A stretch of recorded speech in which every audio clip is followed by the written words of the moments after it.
നമ്മൾ അവസാനം സംസാരിക്കുന്ന വിഷയം അത് ഇന്ത്യയിൽ എണ്ണവില കൂടുമോ എന്നുള്ള ആധിയിൽ ജീവിക്കുകയായിരുന്നു ഇതുവരെ ഇറാൻ യുദ്ധത്തിന്റെ പശ്ചാത്തലത്തിൽ. ഇന്നിപ്പോൾ ഒരു സ്വകാര്യ കമ്പനി, ഇന്ത്യയിലെ ഏറ്റവും വലിയ സ്വകാര്യ കമ്പനിയായ നയാര 5 രൂപ വില വർദ്ധിപ്പിച്ചിരിക്കുന്നു 1 ലിറ്റർ പെട്രോളിന്. എന്ന് വെച്ചാൽ ഇപ്പോൾ 110 രൂപയ്ക്ക് മേലെ കൊടുക്കണം നമ്മൾ എല്ലാ ജില്ലയിലും 1 ലിറ്റർ പെട്രോളിന്. എന്ന് വെച്ചാൽ വില വർദ്ധിപ്പിക്കേണ്ട സാഹചര്യം കമ്പനികൾക്ക് മുൻപിലുണ്ട്. പൊതുമേഖലാ എണ്ണ കമ്പനികൾ ഇപ്പോൾ ഇന്ത്യൻ ഓയിലോ അല്ലെങ്കിൽ ഭാരത് പെട്രോളിയം പോലുള്ളവ വർദ്ധിപ്പിച്ചിട്ടില്ല. പക്ഷെ അവയും വർദ്ധിപ്പിക്കുന്നതിന് മുന്നോടിയായിട്ടുള്ള നമ്മളെ മാനസികമായി ഒരുക്കുന്നതിന്റെ പരിപാടിയാണോ ഇത് എന്ന് സ്വാഭാവികമായും സംശയിക്കുന്നു. കാരണം എണ്ണവില കൂട്ടാത്ത നിവൃത്തിയില്ല എന്ന മട്ടിൽ ആഗോള സാഹചര്യം മാറുന്നുണ്ട്. ലോകത്ത് പലയിടത്തും പല രാജ്യങ്ങളിലും വില കൂടിക്കൊണ്ടേയിരിക്കുകയാണ്. ഇന്ത്യയിലേക്കുള്ള എണ്ണ ഫ്ലോയിൽ നല്ല കാര്യമായിട്ടുള്ള പ്രശ്നമുണ്ട്. നമ്മൾ വലിയ തോതിൽ 80% എബവ് എണ്ണ ഇമ്പോർട്ട് ചെയ്യുന്ന ഒരു രാജ്യമാണ്. 90% വരെ ഇമ്പോർട്ട് ചെയ്യുന്ന രാജ്യമാണ്. എണ്ണ റിസർവ് വളരെ കുറവുള്ള ഒരു രാജ്യമാണ്. നമ്മുടെ റിസർവ് എന്ന് പറഞ്ഞാൽ ഒരു 20-25 ഡേയ്സ് മാത്രമേ ഉള്ളൂ. ചൈനയൊക്കെ 6 മാസത്തിലധികം റിസർവ് ഉണ്ട്, കയ്യിൽ കരുതി വെക്കാൻ പറ്റും. സോ യുദ്ധം നീണ്ടുപോവുകയാണ്. ഏറ്റവും കൂടുതൽ എണ്ണ വരുന്ന ഹോർമുസ് സ്ട്രൈറ്റ് ഇപ്പോഴും പൂർണ്ണമായും തുറന്നിട്ടില്ല. അതിലെ ബഹുഭൂരിപക്ഷം കപ്പലുകളും കടലിൽ കിടക്കുകയാണ്. ഇത് ഉണ്ടാക്കാൻ പോകുന്ന ആഘാതം എന്തായിരിക്കും? നമ്മൾ വീണ്ടും എണ്ണയടിച്ചു മുടിയുമോ? നമ്മുടെ സർക്കാർ എന്തായിരിക്കും ചെയ്യുക? ഇപ്പോഴത്തെ ഈ ആഗോള ഭാരം സർക്കാർ താങ്ങുകയും പൗരനെ ആശ്വാസത്തിൽ നിലനിർത്തുകയും ചെയ്യുമോ? അതോ അസമും ബംഗാളും കേരളവും കഴിയുമ്പോൾ അതിൻ്റെ ഭാരം നേരെ നമ്മുടെ പോക്കറ്റിലേക്ക് തരുമോ? എന്ത് ചെയ്യാൻ പറ്റും ഇതിനകത്ത് ഗവൺമെന്റിന്? അജിംസ, അതായത് എനിക്ക് തോന്നുന്നത് ഈ നയാര ഈ എണ്ണവില കൂട്ടിയത് ഒരു സൂചനയാണ്. അതിനർത്ഥം മറ്റു കമ്പനികൾ കൂട്ടുമെന്ന് തന്നെ. പക്ഷേ മറ്റ് പൊതുമേഖലാ സ്ഥാപനങ്ങളെ സംബന്ധിച്ച് കൂട്ടണമെങ്കിൽ സർക്കാരിനുമായിട്ടുള്ള ഒരു കൺകറൻസ് വേണമല്ലോ. ആ കൺകറൻസിൻ്റെ ഏറ്റവും മുമ്പിലുള്ള തടസ്സം കൂട്ടുമെന്നുള്ള കാര്യം ഉറപ്പാണ്. കാരണം യുദ്ധം അടുത്തെങ്കിലും കഴിയാൻ പോകുന്നില്ല. യുദ്ധം നീണ്ടു നിൽക്കാനാണ് സാധ്യത. കഴിഞ്ഞാലും കിടക്കാണ് പ്രശ്നം. യെസ്, കഴിഞ്ഞാലും ഈ ഹോർമുസ് സ്ട്രൈറ്റൊക്കെ ഇപ്പോൾ തുറക്കുന്ന ആർക്കറിയാം.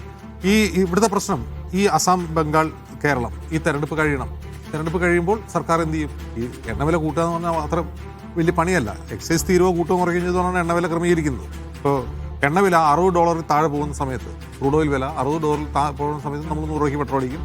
അതിപ്പോൾ 110,000 സർക്കാർ കയറ്റി വയ്ക്കും. 110,000 നമ്മൾ 100 രൂപയ്ക്ക് പെട്രോൾ അടിക്കും. അപ്പോൾ അതിങ്ങനെ ഫ്രീസ് ചെയ്ത് വെച്ചിരിക്കുകയാണ് എണ്ണവില. ആ ഫ്രീസ് ചെയ്ത് വയ്ക്കുമ്പോൾ ഉണ്ടാവും സർക്കാരിന് ലാഭം. എണ്ണവില കുറയുമ്പോൾ പെട്രോൾ വില കുറയ്ക്കേണ്ട ആവശ്യമില്ല. അപ്പോൾ വൻതോതിൽ ലാഭം ഉണ്ടാക്കുന്നില്ല. എത്ര കോടി ലാഭം എന്ന് കണക്ക് കൂട്ടിയാൽ നമ്മൾ ഞെട്ടിപ്പോവും. കഴിഞ്ഞ 12 വർഷം ഈ എണ്ണ ടാക്സ്, അത് എക്സൈസ് നികുതി ആവട്ടെ മറ്റ് ടാക്സുകളാവട്ടെ, കേന്ദ്ര സർക്കാർ ഉണ്ടാക്കിയിട്ടുള്ള പണത്തിൻ്റെ തുകയുടെ 0 കൂട്ടാൻ നമുക്ക് പ്രശ്നമാണ്.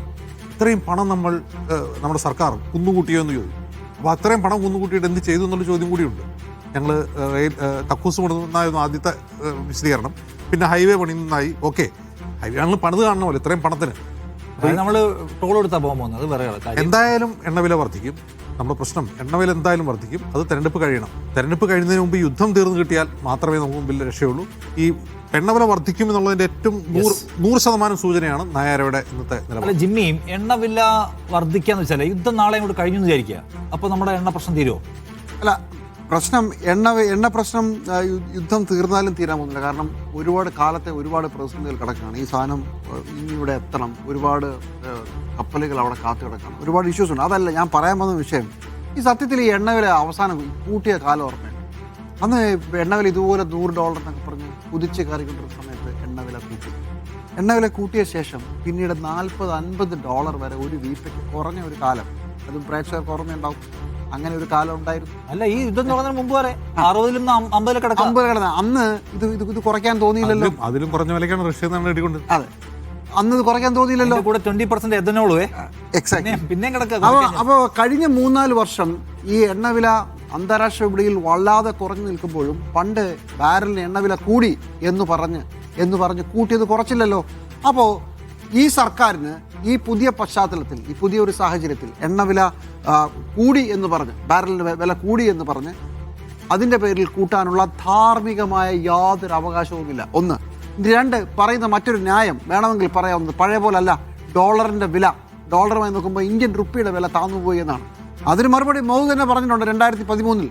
നാണമില്ലല്ലോ, ഇന്ത്യയുടെ രൂപയുടെ വില കൂപ്പ് കുത്തുന്നു, ഇങ്ങനൊരു സർക്കാരുണ്ടോ, രാജിവെച്ച് ഇറങ്ങിപ്പോകൂ ഹേ എന്നാണ് പറഞ്ഞത്. അതുകൊണ്ട് എണ്ണവില കൂട്ടിയിട്ട് ഡോളറിനുമായി ചേരുമ്പോൾ നമ്മുടെ റുപ്പിയുടെ വില ഇടിഞ്ഞു എന്നാണ് പറയാൻ പോകുന്നതെങ്കിൽ മോദിയുടെ പഴയ മറുപടിയാണ് പറയാൻ ഉദ്ദേശിക്കുന്നത്. രാജിവെച്ച് ഇറങ്ങിപ്പോകൂ ഹേ എന്നാണ്. നമ്മുടെ പുറത്ത് ഈ പ്രശ്നത്തിൻ്റെ പേരിൽ എണ്ണവില കൂട്ടാനുള്ള അവകാശം സർക്കാരിനില്ല. ശരി. അതിൽ പ്രധാനപ്പെട്ട സംഗതി ഉള്ളത്, നരേന്ദ്രമോദി കഴിഞ്ഞ ദിവസം പാർലമെന്റിൽ സംസാരിക്കുന്നത് നമ്മൾ കണ്ടു കാണും. അദ്ദേഹം പറഞ്ഞത് കോവിഡ് കാലം പോലെ ഒരു വലിയ പ്രതിസന്ധി നമ്മുടെ മുമ്പിലേക്ക് വരികയാണ്, അതിനെ നമ്മൾ അതിജീവിക്കണമെന്നാണ്. കോവിഡ് കാലത്തെ അതിജീവിക്കാൻ ഈ സർക്കാർ നമ്മളെ സഹായിച്ചത് എങ്ങനെയാണെന്ന് നമ്മൾ കണ്ടതാണ്. തെരുവുകളിലൂടെ നടന്നു നീങ്ങുന്ന 10,000-കണക്കിന് തൊഴിലാളികളെ നാം കണ്ടു. അവർക്കൊന്നും ഒരു നിലയ്ക്കുമുള്ള സൗകര്യങ്ങൾ ഒരുക്കാത്ത ഒരു ഭരണകൂടത്തെ കണ്ടു. ശ്വാസവും മരുന്നും കിട്ടാതെ പിടഞ്ഞു മരിച്ച ആയിരക്കണക്കിന് ആൾക്കാരെ നമ്മൾ കോവിഡ് കാലത്ത് നോർത്ത് ഇന്ത്യയിൽ നിന്ന് കണ്ടു. ഭരണകൂടം എന്താണ് ചെയ്തത് നമ്മൾ കണ്ടു. അപ്പോൾ കോവിഡ് കാലത്തതിന് സമാനമായ ദുരിതം വരാൻ പോകുന്നുവെന്ന് സർക്കാർ തന്നെ പറഞ്ഞാൽ മഹാദുരിതകാലം നമ്മെ കാത്തിരിക്കുന്നുവെന്നാണ്. പിന്നെ നേരത്തെ ജിമ്മി ചൂണ്ടിക്കാണിച്ചതുപോലെ $100 മേലെ ഇന്ധനവില പോയി എന്ന കാരണം പറഞ്ഞാണ് 105 രൂപയ്ക്ക് നാം ഇപ്പോഴും പെട്രോൾ അടിക്കുന്നത്. പക്ഷേ അപ്പോഴും വർഷങ്ങളായി ഇതിന്റെ വില എന്ന് പറയുന്നത് വോളട്ടൈലാണ്, മാറിക്കൊണ്ടിരിക്കുകയാണ്. അത് പലപ്പോഴും തീരെ താഴ്ന്നായിരുന്നു. ആ കാലത്ത് കിട്ടിയ ലാഭം ഉപയോഗിച്ച് ഇപ്പോഴത്തെ പ്രതിസന്ധിയെ മറികടന്നുകൂടെ എന്ന ചോദ്യം ചോദിക്കാം. പക്ഷേ അങ്ങനെ ഒരു നയമുള്ള സർക്കാരല്ല ഈ സർക്കാർ. തെരഞ്ഞെടുപ്പുകളുടെ സമയത്ത് മാത്രം ഓയിൽ പ്രൈസ് ഹൈക്ക് ഫ്രീസ് ചെയ്യുകയും അല്ലാത്തപ്പോഴെല്ലാം കൂട്ടിക്കൊണ്ടേയിരിക്കാൻ ഒരു മടിയും കാണിക്കാത്ത സർക്കാരാണ്. അതുകൊണ്ട് ഇപ്പോൾ നയാര കൂട്ടിയിരിക്കുന്നത് ഈ പറയുന്ന ഭാരത് പെട്രോളിയവും ഇന്ത്യൻ ഓയിലും എല്ലാം കൂട്ടാൻ പോകുന്നതിൻ്റെ സൂചനയായി നാം എടുക്കണം. അപ്പോൾ എണ്ണ വില കൂടാൻ പോകുന്ന യാഥാർത്ഥ്യമാണ്. അതിൽ തന്നെ ഇപ്പോൾ യുദ്ധം അവസാനിച്ചുകൊണ്ട് പ്രശ്നം അവസാനിക്കില്ല. ടെൻഷൻ നിലനിൽക്കുന്ന കാലത്തോളം ഈ നേരത്തെ നമ്മൾ പലപ്പോഴായി സംസാരിച്ചിട്ടുള്ള ഇൻഷുറൻസ് പോലുള്ള ഇഷ്യൂസ് ഈ ഓയിൽ ട്രാൻസ്പോർട്ടേഷന് സീരിയസ് ആയി ബാധിച്ചുകൊണ്ടേയിരിക്കും. പിന്നെ ഹോർമുസ് പൂർണ്ണമായും തുറക്കുക എന്നുള്ളത് എത്രമാത്രം പോസിബിൾ അല്ല. കാരണം ശത്രു രാജ്യങ്ങൾക്ക് വേണ്ടി ഞങ്ങളത് ഓപ്പൺ ചെയ്യാൻ ഉദ്ദേശിക്കുന്നില്ല. ഇപ്പോൾ യുദ്ധം കഴിഞ്ഞാലും എന്നാണ് ഇറാൻ പ്രഖ്യാപിച്ചിട്ടുള്ളത്. സോ നമ്മൾ വലിയ തോതിലുള്ള ജീവിത ഭാരത്തിലേക്ക് പോകാൻ പോവുകയാണ് എന്നത് അവിതർക്കിതം.